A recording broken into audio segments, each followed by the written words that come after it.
Buen día, mi nombre es Luisa Fernanda Rodríguez. El día de hoy les vengo a explicar un poco de la historia de la partida doble, la cual se divide en 4 etapas.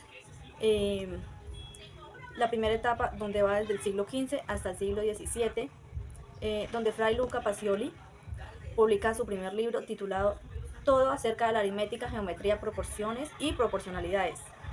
Eh, entonces, este sujeto pertenece a la Orden de los Franciscanos y en 1492 hace conocer en Venecia su obra. De aquí sigue la segunda etapa, que es a finales del siglo XIX. Una vez ya extendida esta doble partida por toda Europa, los autores italianos hablan de la ciencia de la contabilidad.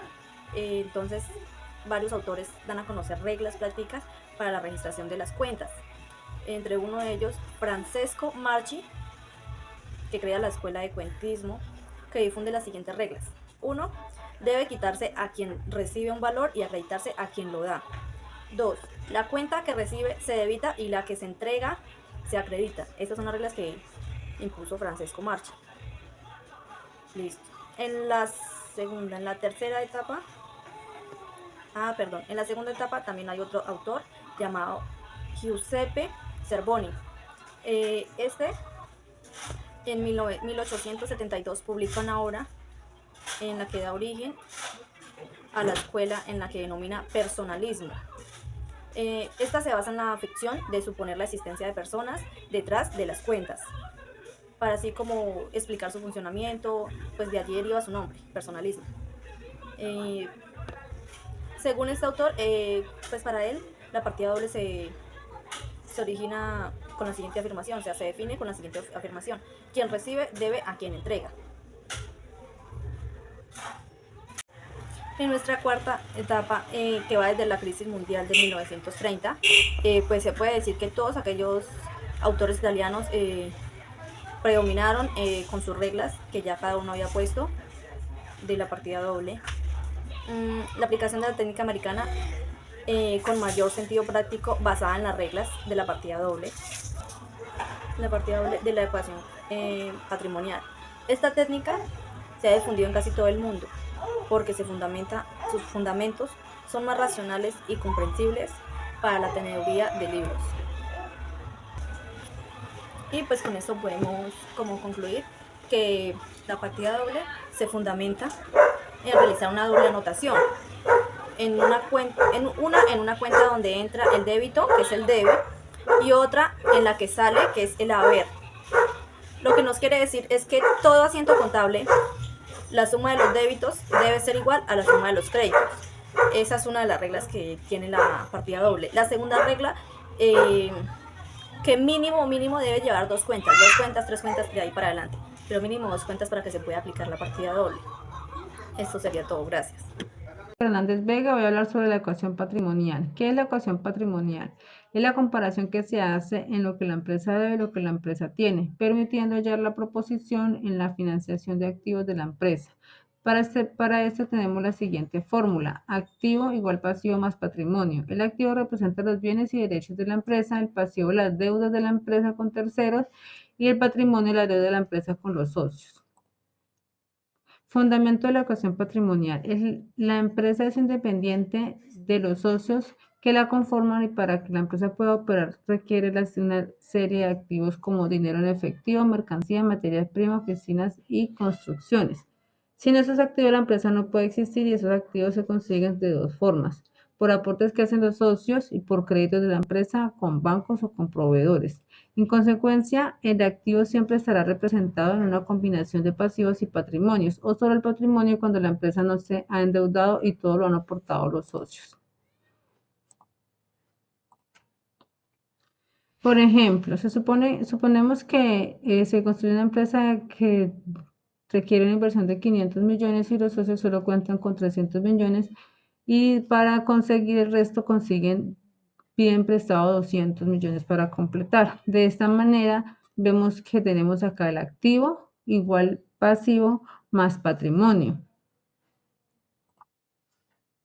El equilibrio de la ecuación patrimonial. La ecuación patrimonial representa un equilibrio entre lo que se tiene y lo que se debe. La ecuación es dinamizada por los resultados económicos de la empresa durante un periodo determinado. Cualquiera de las variables puede cambiar o variar, pero el equilibrio siempre debe mantener, como se puede observar en la gráfica de la ecuación patrimonial, que permite ver con claridad que la suma de los pasivos y el patrimonio es igual a la suma de los activos y así será siempre. ¿Qué pasa cuando la ecuación patrimonial no se cumple? Cuando la suma de los activos no es igual a la suma de los pasivos y patrimonio, o mejor, cuando la suma de pasivos y patrimonio es superior a la suma de los activos, el equilibrio se ha roto y no significa otra cosa que la empresa está quebrada. La ecuación patrimonial no se cumple cuando la empresa debe más de lo que tiene, porque se supone que la suma de los activos siempre debe ser igual a la suma de los pasivos y patrimonios. Ahora, si la suma de los pasivos y patrimonio resultara inferior a la suma de los activos, significa que se nos ha olvidado la aritmética básica y hemos incurrido a un error de cálculo. Muchas gracias.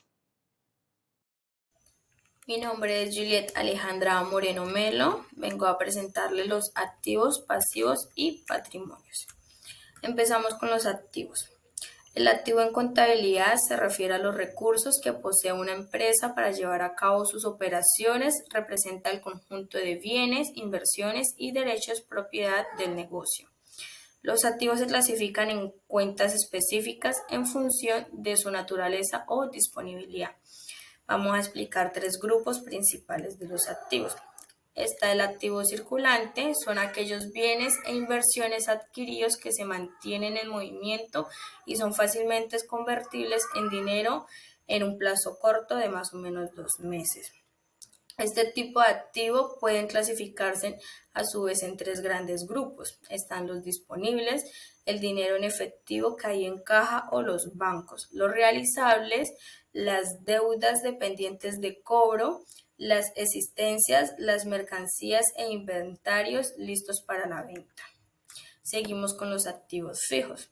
Se incluyen aquí los elementos de la empresa que contribuyen al desarrollo de la actividad, pero que permanece en esta durante varios ejercicios como el mobiliario, los edificios, las maquinarias y equipamientos. También viene ahorita la definición de pasivos. El pasivo en contabilidad comprende el total de deudas y obligaciones contraídas por la empresa con terceras personas o entidades. Los pasivos también se clasifican en tres grandes grupos, como los pasivos corrientes o circular. Se engloban aquí las deudas con un mayor grado de exigibilidad, ya que deben pagarse dentro del ejercicio anual. Entre los pasivos corrientes más habituales podemos encontrar los alquileres, sueldos o proveedores. También siguen los pasivos no corrientes o fijos. Este grupo representa los pasivos con menor grado de exigibilidad debido a que su vencimiento de pago supera el año y por lo tanto se considera a largo plazo. En este grupo encontraríamos los préstamos o hipotecas, también los dividendos. También tenemos los pasivos diferidos, son los cobros de dinero que la empresa adquirió por anticipado, de manera que aún tiene que presentar el servicio de entrega del producto, se considera pasivo hasta que se realice la entrega del beneficio pagado antes de. Definición de patrimonio.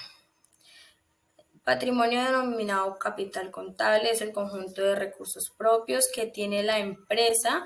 Las partidas más importantes del patrimonio son la capital social, subvenciones de denominaciones, reservas, resultados acumulados. Una relación del activo, pasivo y patrimonio. Se podría decir que el activo son los bienes y derechos que posee la empresa para el desarrollo de su actividad, mientras que el pasivo y el patrimonio son los elementos de financiación. Dicho de otra manera, el activo sería el destino de los medios financieros y el pasivo junto con el patrimonio sería el origen de los medios financieros. El equilibrio patrimonial de la empresa Es el resultado de comparar la estructura económica, en este caso sería el activo, con la estructura financiera, que sería el pasivo más el patrimonio. Cuando el activo de la empresa puede satisfacer las partidas del pasivo, podemos asegurar que el patrimonio tendrá un resultado positivo.